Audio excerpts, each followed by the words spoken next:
30 days in jail just for sitting by his own lake, in the face of a biased, cold-hearted court. He said not a word, but just one phone call later, the entire country was shaken. How could a man, seemingly anonymous, make a powerful judge speechless in the middle of a courtroom?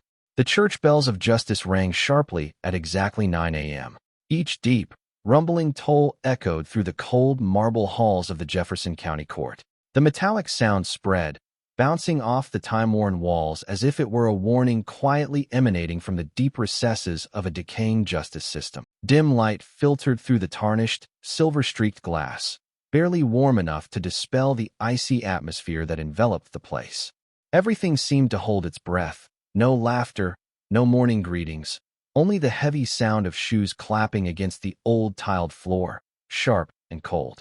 The scent of polished wood mixed with the musty smell of old paper and a faint hint of rust in the air, an aroma both dry and menacing. The security officers near the entrance didn't bother to lift their heads as each person passed by, their glazed eyes reflecting nothing more than routine.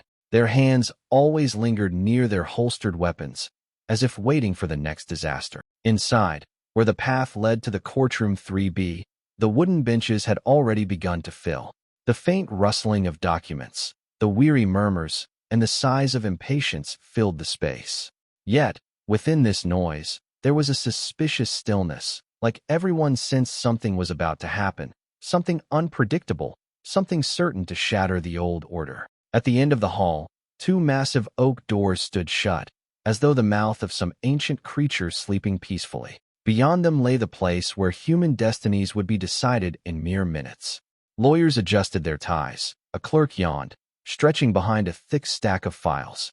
Then, like a silent breeze, the large front doors opened. All eyes turned, not because they knew who had entered, but because the way he walked made time seem to freeze. An elderly black man appeared at the threshold. His back was slightly hunched with age, but each step was deliberate and firm, filled with purpose. He entered the courtroom like a stranger who had stepped into a world that no longer had a place for him. Samuel Whitmore, 76 years old, didn't need an introduction, and no one bothered to care who he was. All he had left was a slightly hunched back, shoulders that had borne the weight of hard labor, and a slow gait, as if each step carried the weight of a lifetime. His flannel shirt, faded with time, was buttoned neatly, a remnant of a disciplined habit long ingrained. His light gray khakis were worn and frayed at the cuffs. The cracked leather shoes creaked quietly with every step on the old wooden floor. In his hand, he held a worn cloth cap, its edge torn, not to cover his head, but perhaps to hold on to a piece of the past. His gaze was steady, fixed ahead, unflinching, unafraid. But it wasn't a defiant stare.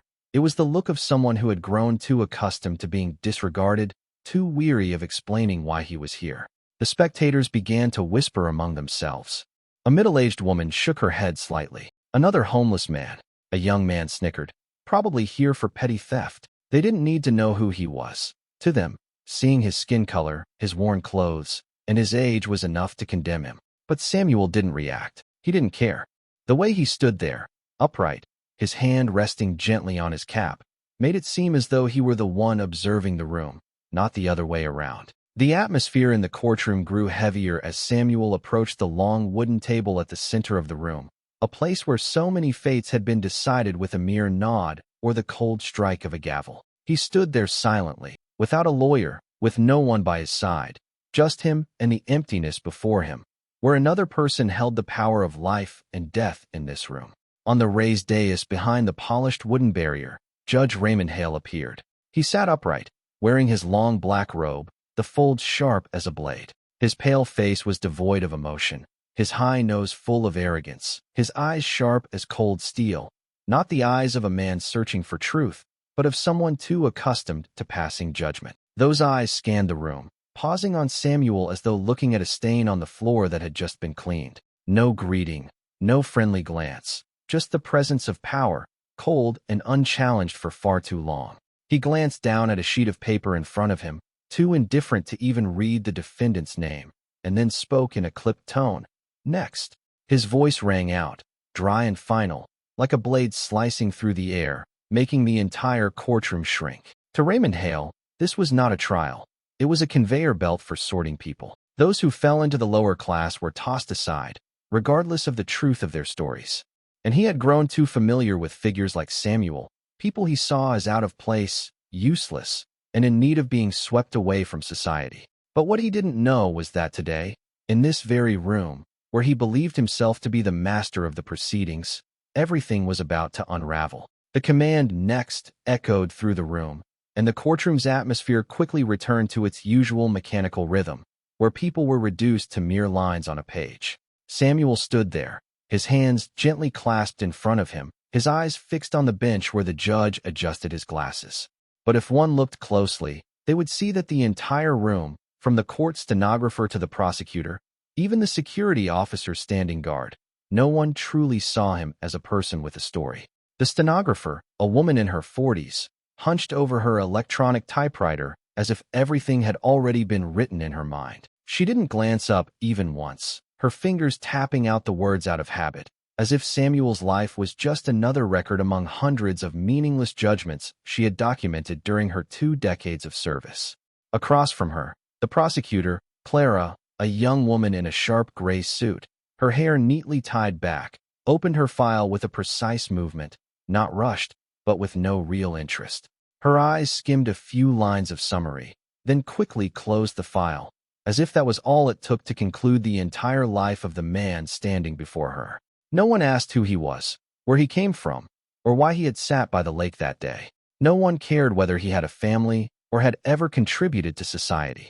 All they saw was an elderly black man in worn clothes, a weathered face, and to them, that was enough to judge. A court employee behind them even tilted her head toward a colleague and gave a faint, sardonic smile, whispering in a mocking tone, "Here comes another nomad." The other person nodded, eyes still glued to their laptop screen. Probably slept under some bridge and wandered into the lake to beg. But Samuel heard everything. Even though they whispered, he was too familiar with this kind of sound, the kind that never speaks directly to your face, but always carries a subtle knife, slowly cutting away at your dignity. He didn't turn around. He just inhaled deeply, standing tall, as if he were witnessing yet another repetitive drama in his life that he no longer bothered to comment on. Somewhere under the dim fluorescent lights of the courtroom, a wall clock ticked steadily, each second marching forward, bringing him closer to a verdict that everyone had already written in their minds from the moment he stepped in. The atmosphere remained as cold as ever. When Prosecutor Clara stood up, she adjusted her vest collar, then took the file from the desk. There was no urgency, no personal emotion, just another Tuesday morning with a case that seemed far too mundane in her eyes. Her voice rang out evenly, echoing through the courtroom like a soulless administrative announcement. "Case number 764B, she began, her gaze never bothering to glance at Samuel. "Defendant, Mr. Samuel Whitmore, 76 years old, a former resident who is no longer registered as a resident of Jefferson County. He is accused of trespassing at the Clearwater Estates community, a gated, protected neighborhood, on the 3rd of last month." She paused for a moment, turned a page, and continued. Specifically, the defendant was found sitting near the Central Lake area, despite the posted "no trespassing without residency permit" sign. When asked by security personnel to leave, he refused. This incident marks the second time the defendant has been found at the same location, following a previous violation 6 months ago at Westbrook Country Club. A rustling sound came from the corner of the room as a spectator shifted in their seat, but other than that, no one reacted. No one asked why an old man would want to sit by a lake. No one questioned his motives, his circumstances, or anything that might reveal a part of the truth lying beyond the cold words on the paper. Clara closed the file, her hand still gripping it tightly, a habit of the profession. She continued, her tone still as even as before. "According to Section 102 of the Private Residential Property Act, State of Jefferson, Mr. Whitmore's actions constitute a second-degree trespass. The prosecution recommends proceeding according to standard procedure and imposing the corresponding penalty." She sat down immediately after, without a single glance towards Samuel, as if she had completed a task in a dull meeting. On the bench, Judge Raymond Hale gave a slight nod, not in agreement or opposition, but simply to acknowledge that he had heard. But none of them truly listened to what mattered most: the reason why an old man would return to the same place twice just to sit by a lake. Because in this room, The truth didn't matter as much as the fact that the charges had already been predetermined. The courtroom remained as silent as a tomb after Prosecutor Clara finished her presentation. The old air conditioner on the ceiling groaned. It sounded like a tired sigh, as if it too was weary of the endless, repetitive trials that offered no room for empathy. All eyes, whether indifferent or scornful, were focused on the elderly man standing before the bench. But Samuel Whitmore remained unmoved. He didn't lower his head, didn't show fear or anxiety like so many defendants who had stood there before him. In him, there was neither defiance nor submission, only a heavy, profound silence that made people uncomfortable. Judge Raymond Hale tilted his head down, his voice tinged with a hint of mocking pleasure as he spoke. "Do you have anything to say in your defense, Mr. Whitmore?" Samuel looked up. His gaze wasn't sharp, but it was one that made it difficult for anyone to look away. It was the gaze of someone who had lived far too long with disdain and had nothing left to lose. His voice was low, slow, and deliberate, as though each word was carefully chosen, not to persuade, but to command respect. "I was just sitting by the lake," he said, neither resentful nor pleading. "It used to be where I belonged." The words weren't loud, nor were they dramatic, but they fell into the courtroom like a heavy stone thrown into the still waters of a lake. It wasn't a justification, and it certainly wasn't an apology. It was a truth, simple, gentle, and strangely heartbreaking. But instead of creating a moment of reflection, the people in the room only raised their eyebrows and quickly returned to their old, indifferent, and cold demeanor. To them, his words only proved that he didn't understand the law, that he was still clinging to the past, to a memory that no one in this room cared about anymore. But Samuel was different. He didn't need them to care. He only spoke the one truth left in his life now, and if they didn't understand, he had nothing more to explain. Samuel's words still hung in the air, a strange silence enveloping the courtroom. There was something profoundly human in the way he spoke. No embellishment, no attempt to elicit pity, just an old man talking about a place that once belonged to his memories. But for Judge Raymond Hale, it was another opportunity to assert the cold power he had grown so accustomed to wielding. He leaned back in his chair, reclining with a fake comfort, slowly removing his glasses and setting them down on the desk, as if preparing to question a witness in an old, tired play. His mouth curved, not into a smile, but into something thin, twisted, a look of arrogant disdain. His eyes glanced down at Samuel as though he were looking at a child who didn't understand the rules, a person living in the illusion of something called the right to belong. "That lake," he paused, his voice slow, drawn out, as if savoring each word, "is not for the homeless." The words didn't ring loud, but they were sharp enough to cut through the air and the hearts of those listening. A moment later, soft chuckles began to rise from the audience, not hearty laughter, but bitter, cold laughter, the kind people use to reassure themselves that they are different from the one being judged.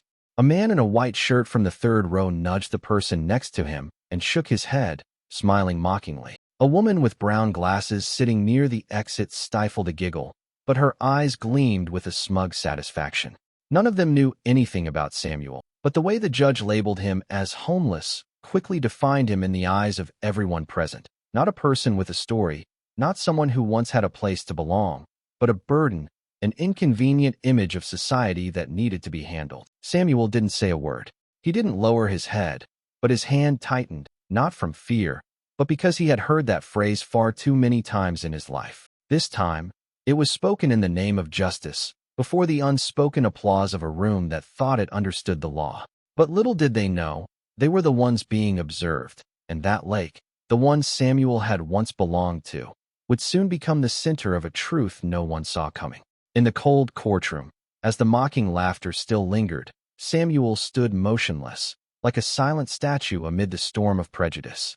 People saw him as a forgotten old figure, a nameless soul clinging to the past.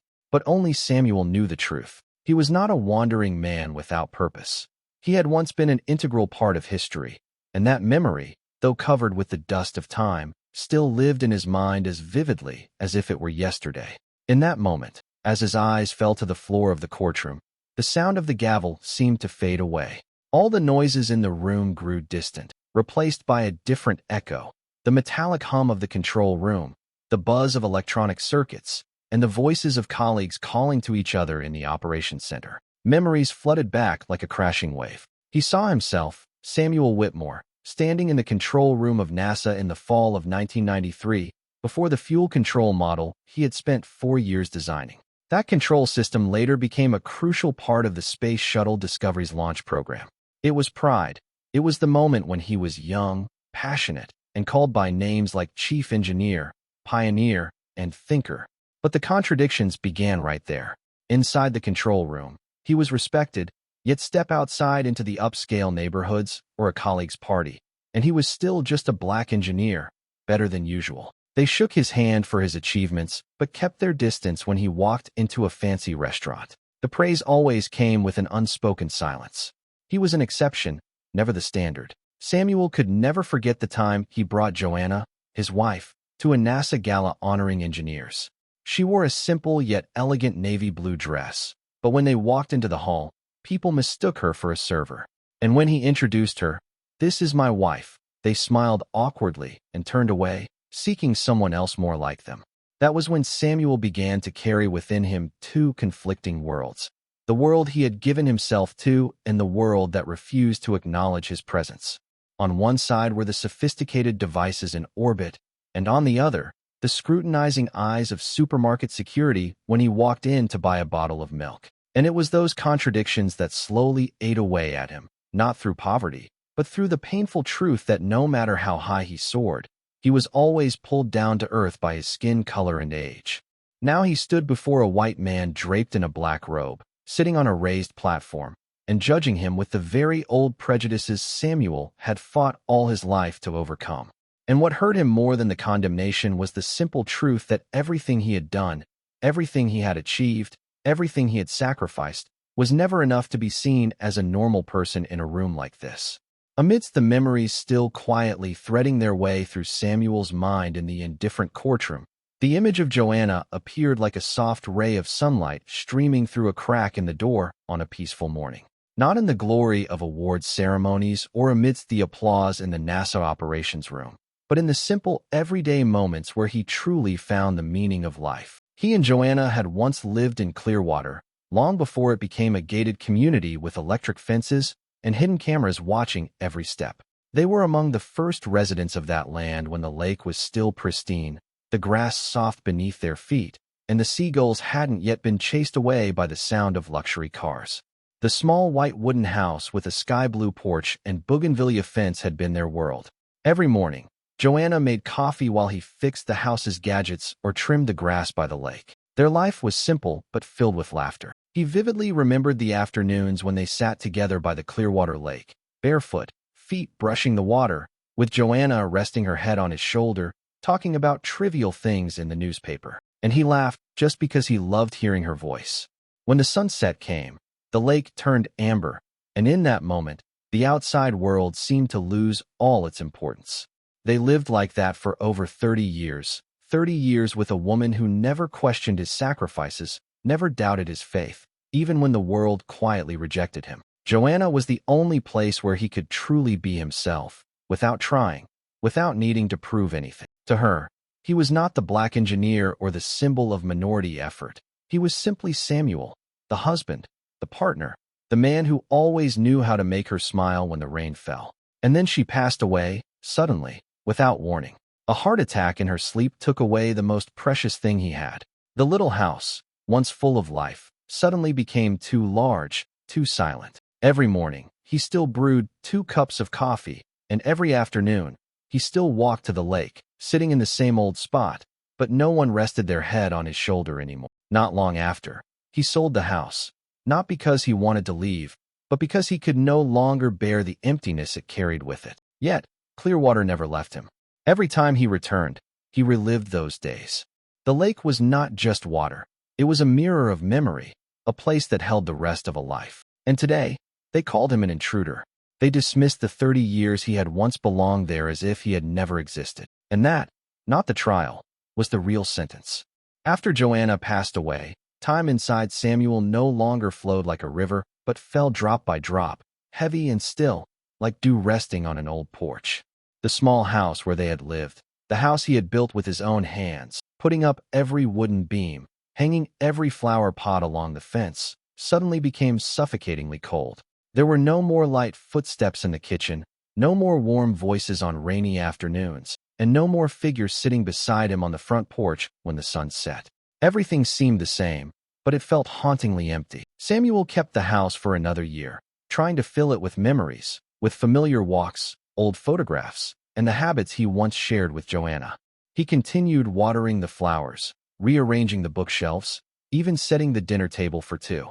But the more he tried, the more clearly he realized one thing: she was no longer there. The house was no longer a home, but a prison of sorrow.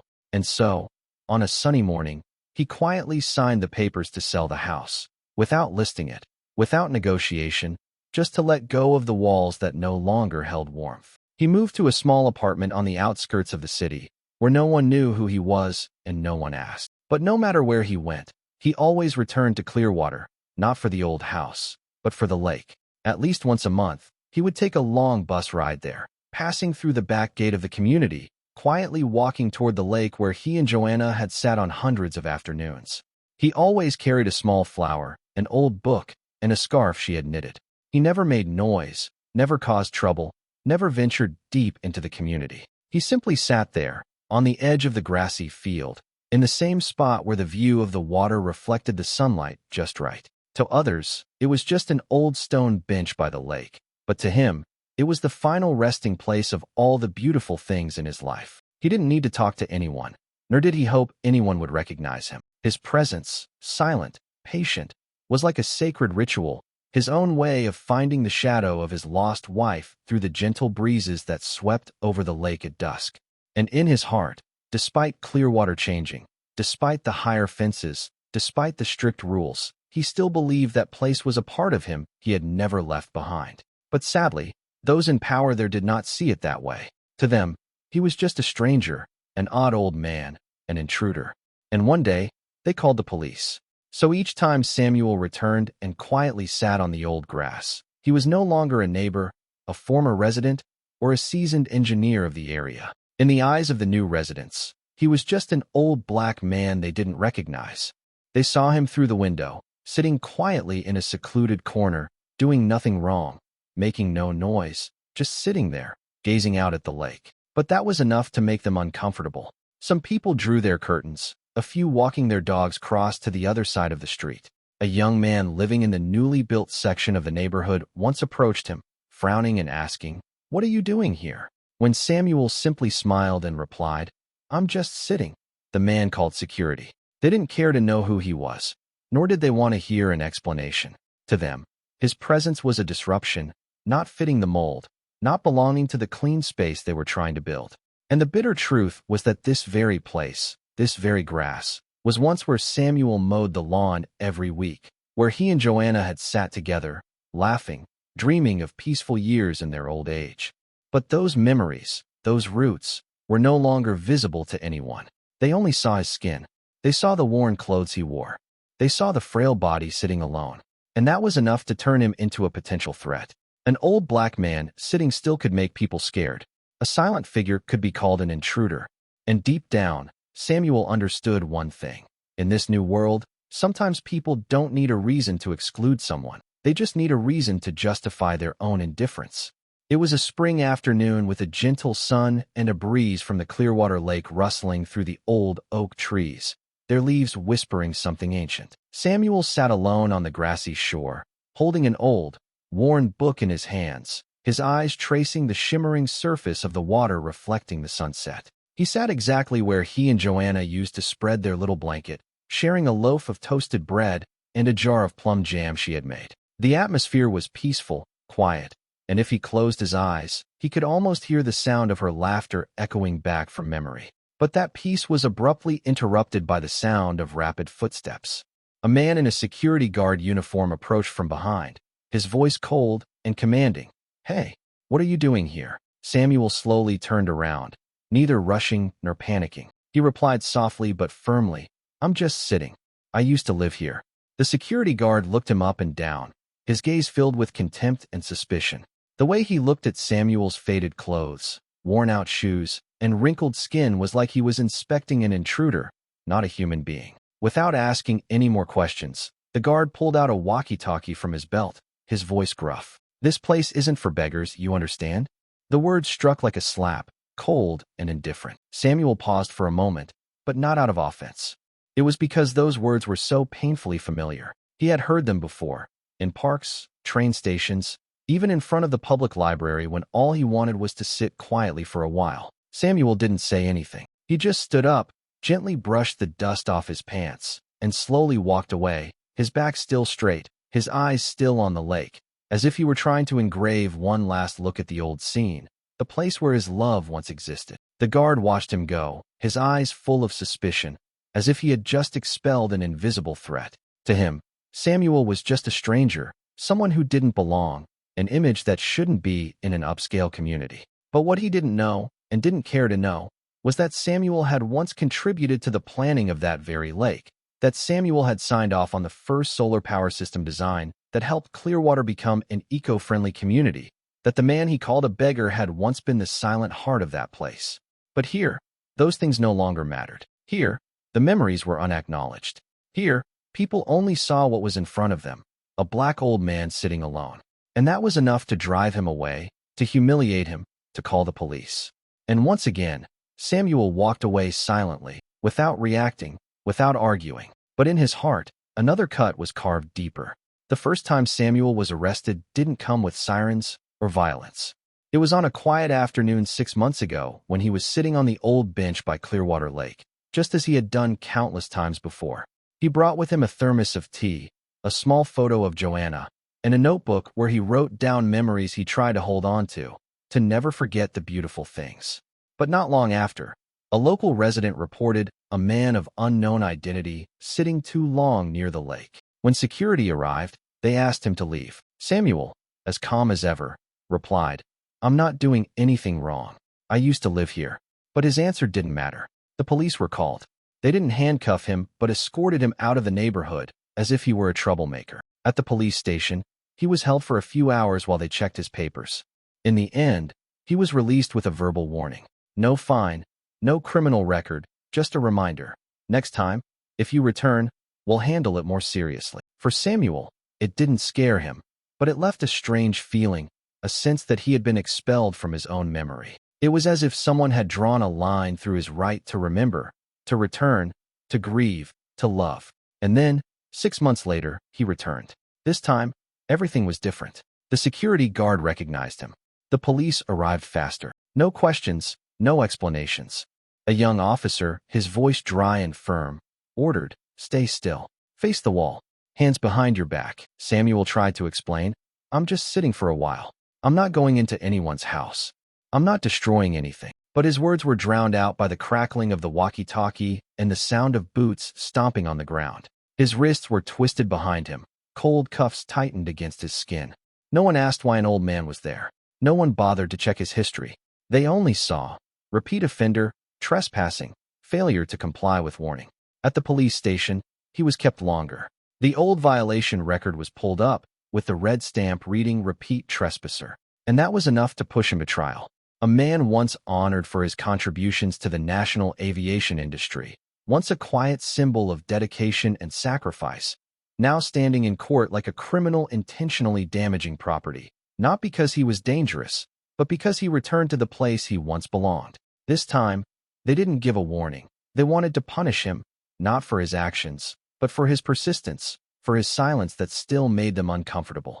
And when Samuel stood before the court for the second time, he knew clearly, this was no longer about trespassing. It was a trial to erase the last memory he still held in his life. The atmosphere in the courtroom thickened as Judge Raymond Hale picked up the thin file in front of him, flipping through the first pages with the lethargy of someone who had long since grown weary of his work, yet still tried to maintain an air of authority. His fingers dragged slowly across the paper, cold and indifferent, as though he were reviewing the history of a rat caught in the kitchen, unworthy of his time, but necessary to clear up. He looked up, his gaze freezing when it met the calm, aged face of the man standing before him. A twisted smile curled at the corner of his mouth, not a smile of humor, but one of disdain. He smirked, his voice breaking the silence like a slap in the air. "Here you are again. That tired old face." Soft chuckles scattered across the spectator seats. A young man in a suit whispered. Guess this old man likes coming here for a place to sleep. An older woman sniffed disdainfully. Who does he think he is? A veteran or a genius or something? No one laughed loudly, but that small, dripping, venomous laughter made the room feel more terrifying than the loudest scream. Judge Hale didn't stop. He leaned back in his chair, lacing his fingers together on the table, his eyes clearly filled with contempt. Aren't you tired, Mr. Whitmore? Always lurking around places that don't belong to you, bothering people, and then coming here to play the victim? Who do you think you are? A misunderstood saint? Or just a pathetic old man with too much time on his hands, sitting around fancy places hoping to feel like you belong? The air in the room grew heavy. Some turned away, not out of disagreement, but out of embarrassment for Samuel, or perhaps because they didn't want to be associated with someone like him. And yet, in that cold atmosphere, Samuel didn't flinch. He stood tall, his back straight, his hands placed in front of him, just as always, polite, composed, unwavering. He didn't argue. He didn't fight back. There was only one sentence, simple enough that the silence that followed became chilling. I haven't done anything wrong. His voice was deep, soft enough to be heard, but with a strength that was entirely his own, the strength of a man who had lived long enough to understand that noisy protests sometimes only strip away one's humanity. He wasn't angry. He wasn't unheard. But he understood. Those cruel words weren't about him. They were about the ruthless indifference of a system that had long become accustomed to trampling on human dignity. But for Judge Hale, that calmness was seen as defiance, as stubbornness, as an attitude of not knowing his place. He laughed coldly, bent down to flip through the file again, but his eyes never left Samuel, waiting to see if the old piece of trash before him would dare to remain silent any longer. And the trial had only just begun. As the room fell silent after Samuel's definitive statement, Prosecutor Clara cleared her throat lightly before standing. Although she represented the prosecution, she couldn't deny that what was happening was edging beyond reason. She glanced at Samuel. He stood motionless, like a stone statue, unshaken, not pleading, and it was his composure that made her feel that something was off if the trial were to continue, as if the verdict was already set. In a soft but clear voice, she spoke. Your Honor, considering the defendant's age, 76 years, and the absence of any prior criminal record related to violence, the prosecution respectfully requests that an administrative fine or community service be considered as the penalty. She paused, as if to emphasize, the defendant poses no danger to the community and has caused no property damage. His actions, while a violation, were not violent nor deliberately destructive. Therefore, we do not believe that incarceration is necessary in this case. The suggestion, which seemed reasonable and compassionate, made a few people in the courtroom nod lightly. Even the security officer glanced at Clara with an unreadable expression. But Judge Raymond Hale was not one of them. His face twisted as though he had just heard a cheap joke. He leaned forward, propping his hands on the desk, and spoke in a soft yet chilling tone. An administrative fine? For someone like him. The room held its breath. Clara furrowed her brow, but remained silent. Judge Hale exhaled deeply and leaned back in his chair, his arms folded across his chest, a half-smile curling on his lips. You're too naive, Clara. Men like him, they've lived their whole lives with nothing, accomplished nothing of value. Now they come back to cling to places they're not wanted. They don't know what the law is. All they understand is fear when they're behind bars. He emphasized each word like a blade. People like him only understand fear when locked up. From the back row, a few soft hisses of agreement filled the air. A middle-aged man sitting to the left shook his head slightly, muttering, "That's the truth right there." A blonde woman nodded in approval, her eyes never leaving the worn clothes Samuel wore. Samuel didn't respond. He didn't bow his head. He didn't sigh. He simply stood there, his gaze slowly drifting toward the window, the faint light of the morning filtering through the dusty glass. He had grown accustomed to such words. They no longer hurt him, but they still cut into his skin like a cruel reminder that people would never look at him with fairness, no matter how quiet he was, how polite he remained, or who he had once been. People like Raymond Hale would forever see him as someone like him. The courtroom was heavy with silence as Judge Hale slowly pulled the file closer, placing his hand on it, as if preparing to sign a death sentence rather than a simple civil penalty. There was no longer any doubt. His eyes now held only pure bitterness, a cold power sharpened by prejudice and smoldering hatred. No further consideration, no debate. Everything within him had been decided the moment Samuel stepped through that door, wearing his worn shoes and unyielding gaze.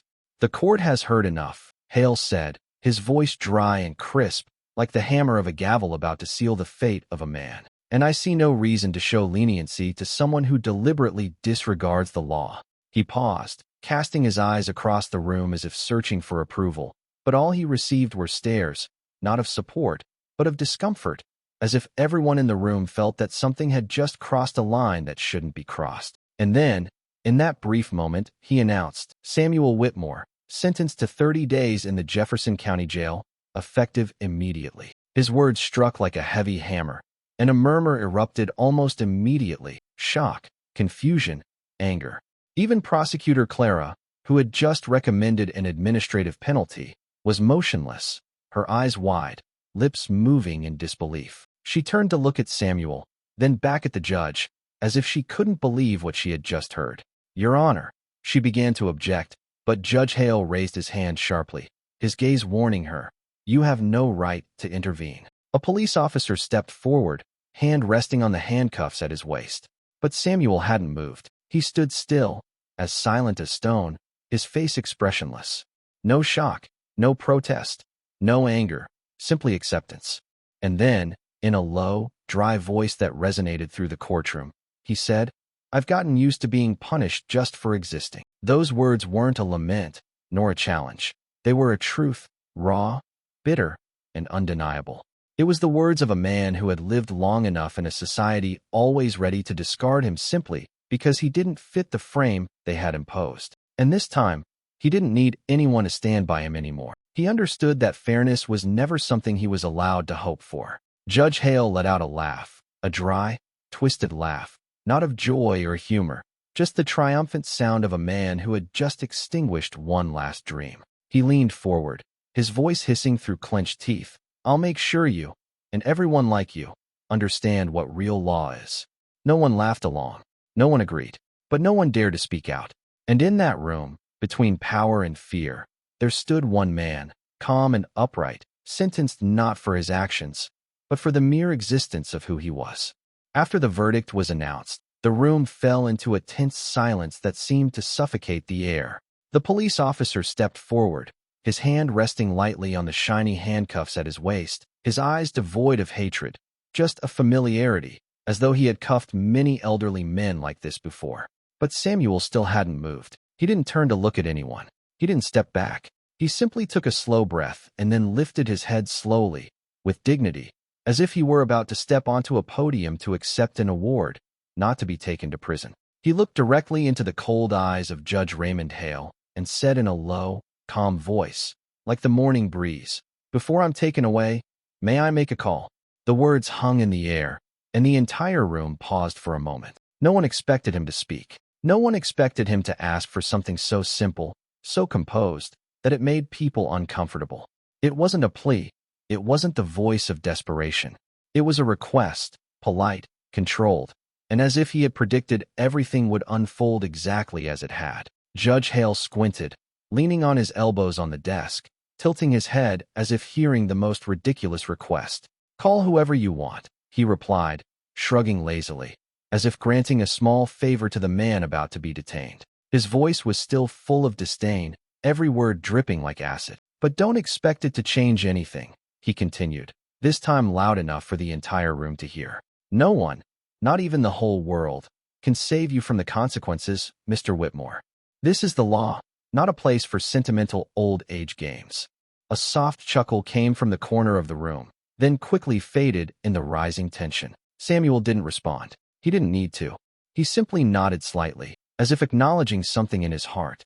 His hand rose to accept the phone reluctantly handed to him by the officer. And then, as he turned away to make that one call, no one knew that the fate of this room, and of the judge sitting high above, was about to change forever.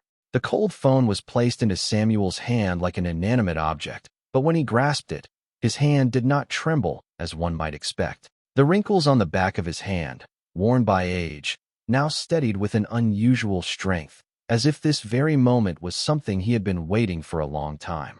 He turned his back to the courtroom, pressed the phone to his ear as the room sank into an inexplicable silence where curiosity and contempt intertwined into a heavy, suffocating atmosphere. The phone connected. One ring, two rings, then a click. The call was accepted. No one heard who was on the other end of the line, but Samuel's voice came through clearly, not loud, not hurried, but calm, like a declaration that had been carefully prepared. It's time. Bring them. Just that. 4 words. No explanation, no waiting gaze.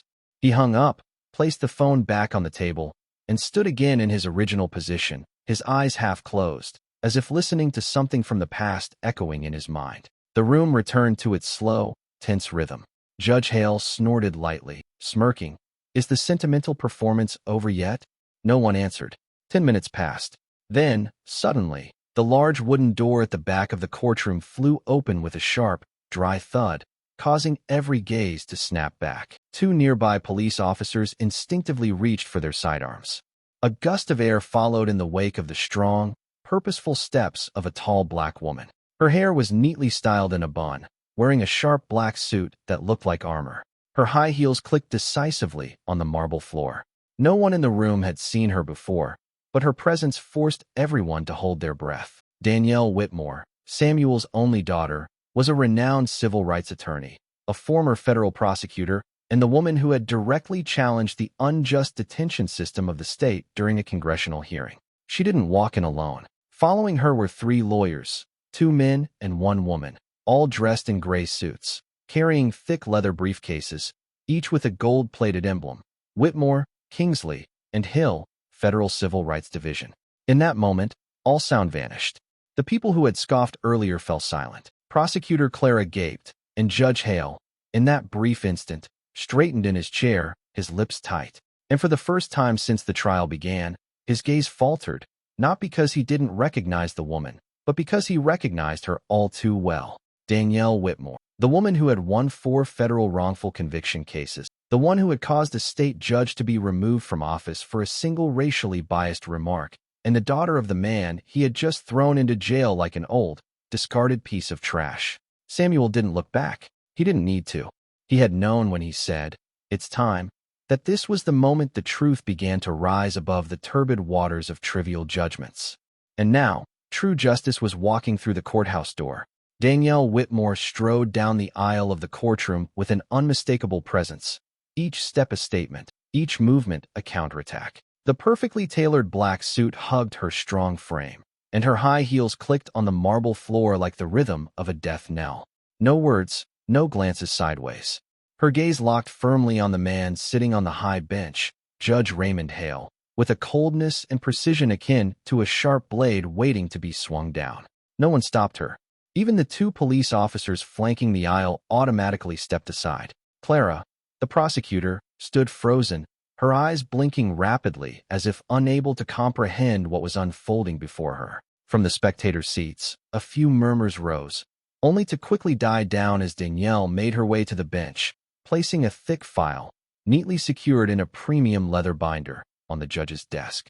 The soft thud of the file hitting the desk was like a hammer striking cold concrete. She stood tall, not bowing, not polite, her voice sharp, each word delivered like a decisive strike. "Before you sentence him, read this."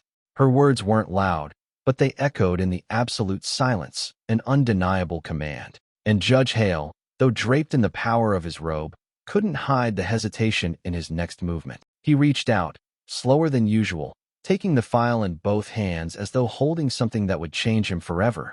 He opened the first page. Then he froze. Not because it was unfamiliar, but because it was too familiar and far too dangerous to be revealed in the very room where he held the highest authority. The first page was a detailed resume of Samuel Whitmore, complete with his aerospace engineering degrees, his NASA medals, and the design blueprints of the 1993 Space Shuttle Fuel Distribution System, signed by the head of the space agency. The next page, a list of the grants Samuel had quietly contributed to over the past 15 years for STEM scholarships in Jefferson County, including a portion that directly funded the renovation of the very courthouse where he was now being tried. And finally, Hale turned to the page that drained the color from his face.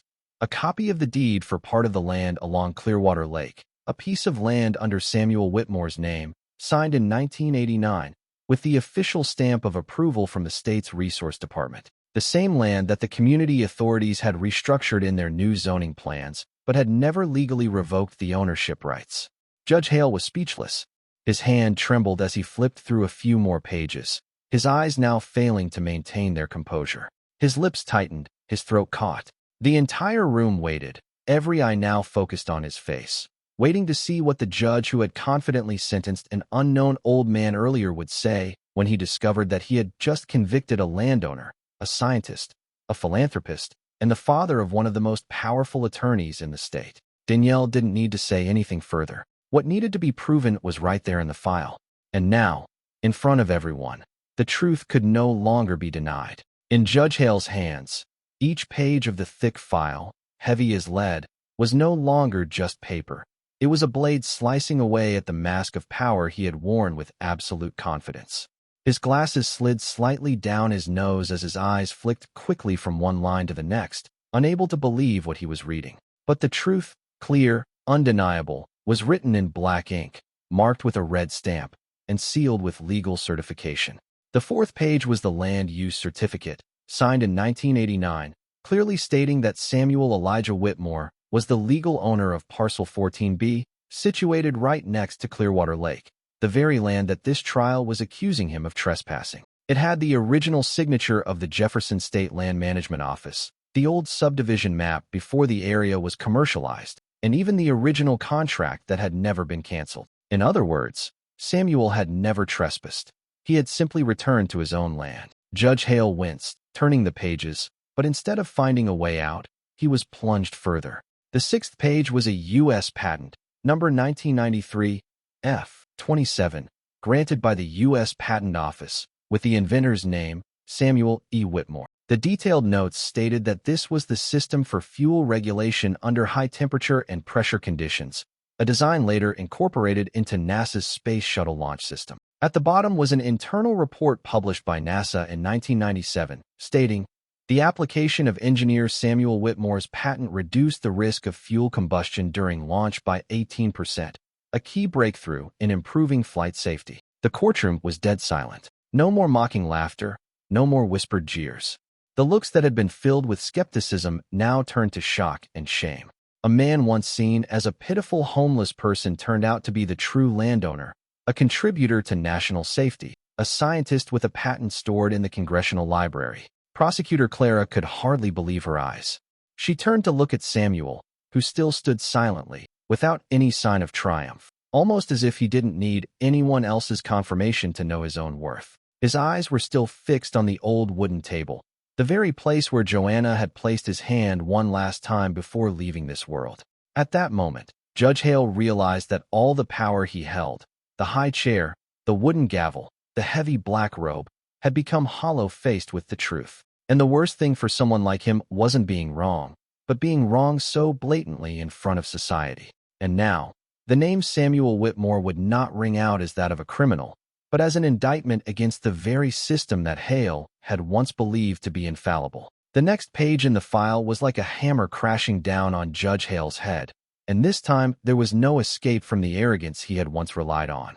The document, bold and officially notarized by the Jefferson State Treasury Office, detailed a long list of anonymous donations spanning nearly 2 decades, signed under the section for grants, the Joanna and Samuel Whitmore Fund, supporting reform of the state judicial system. The numbers didn't lie. Nearly $2.1 million had quietly been poured into prison reform programs, legal aid for low-income individuals, and most bitterly, part of it had been used to renovate the very courtroom where Samuel was now being tried as a useless old man. The desks, the sound system, even the chair Judge Hale was sitting in, all labeled Donated Anonymously, 2009. And now, that anonymity had a name. Danielle tilted her head slightly toward her father, her eyes glistening with restrained fury.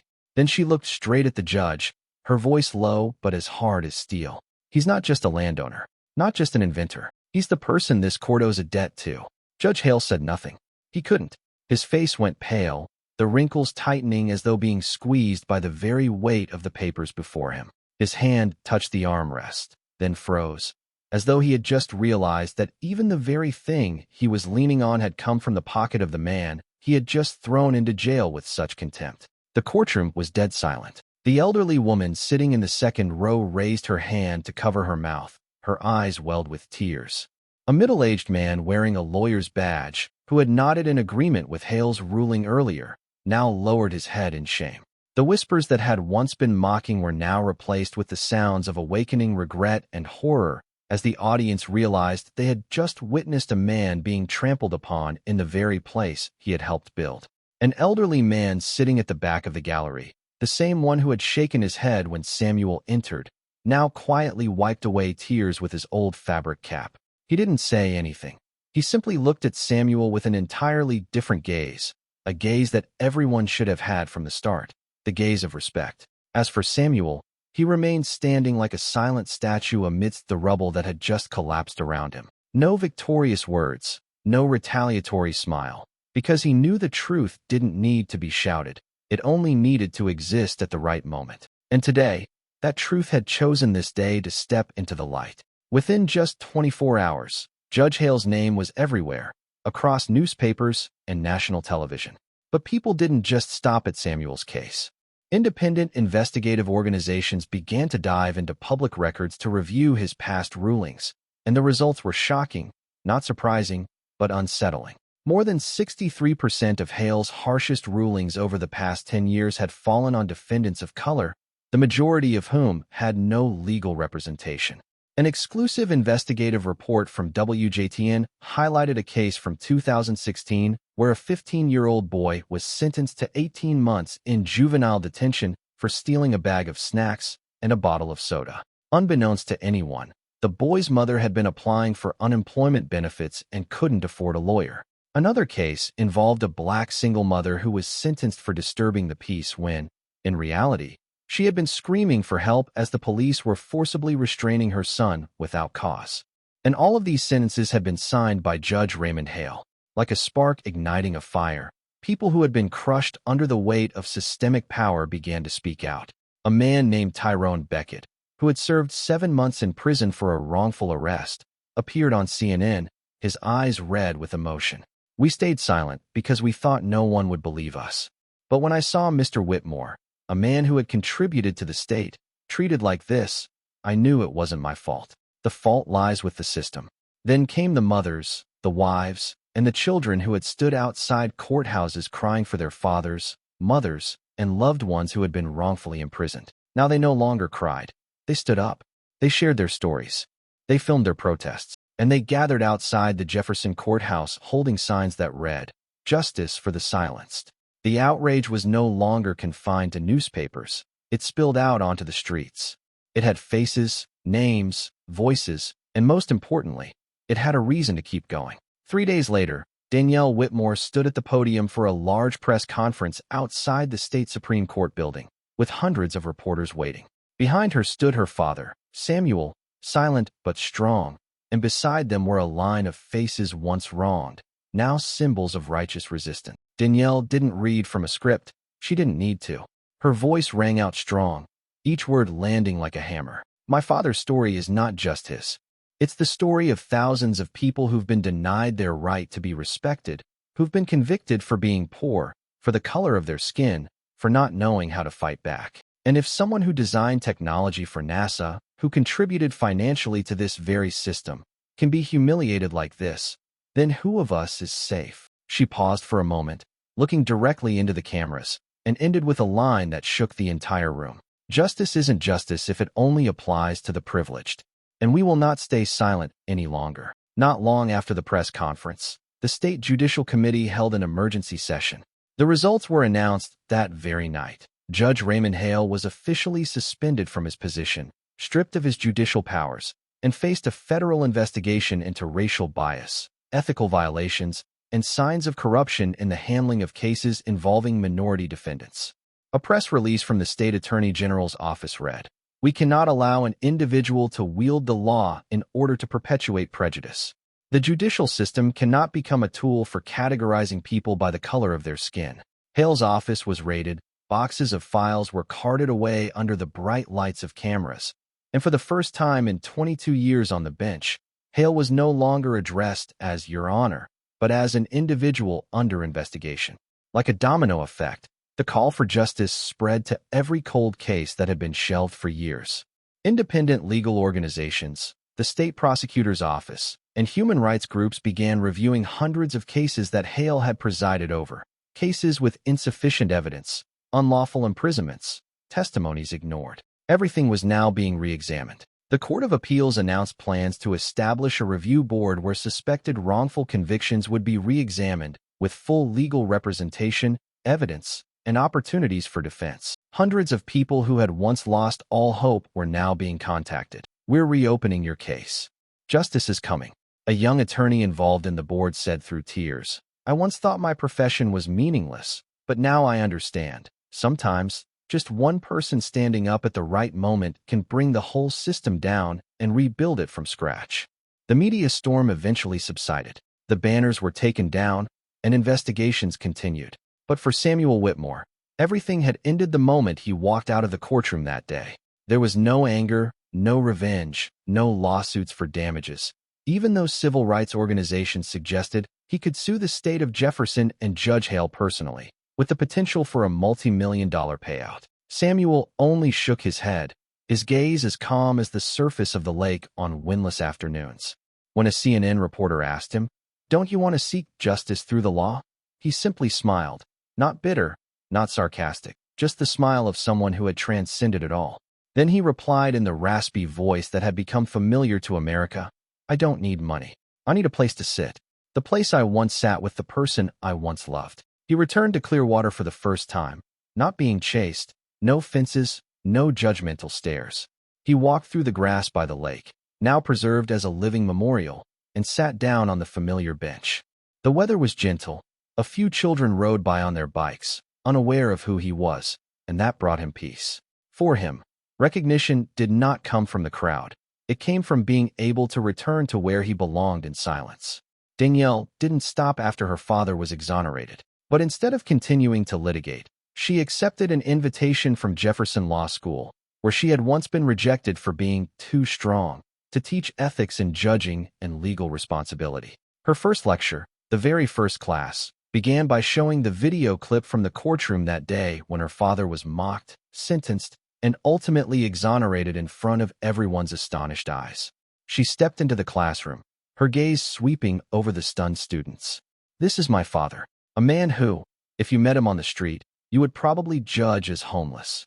She paused, then spoke the opening words that would later be engraved on the law school's hallway. Never judge a person by their appearance, because sometimes the person you deem beneath you might have saved hundreds of lives in silence.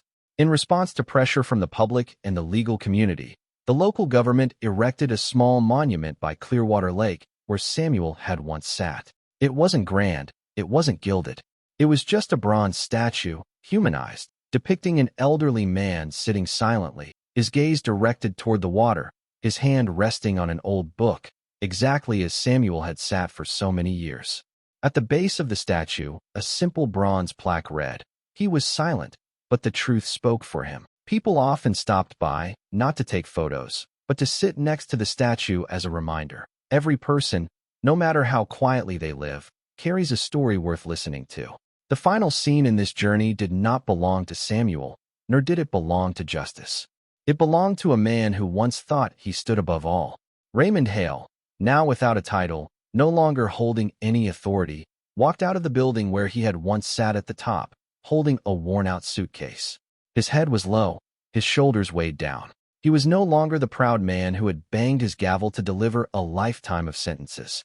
Now he was an empty shell, walking between the gazes he couldn't lift his head to face. He once thought he was the law, but now he was just a living warning that power, if not accompanied by humanity, would one day return to judge its holder. On the screen, Judge Hale stood before the Clearwater lawn, looking at the bronze statue by the lake. In the final frame, a soft breeze blew, rippling the water. The camera slowly pulled away, and as the somber music played in the background, Samuel's voice, soft but sharp as a blade, echoed. Tell me again, Your Honor, do you still think I was trespassing? A question that didn't need an answer, because the answer had already been spoken by the truth itself. And justice, though late, had finally found someone willing to listen.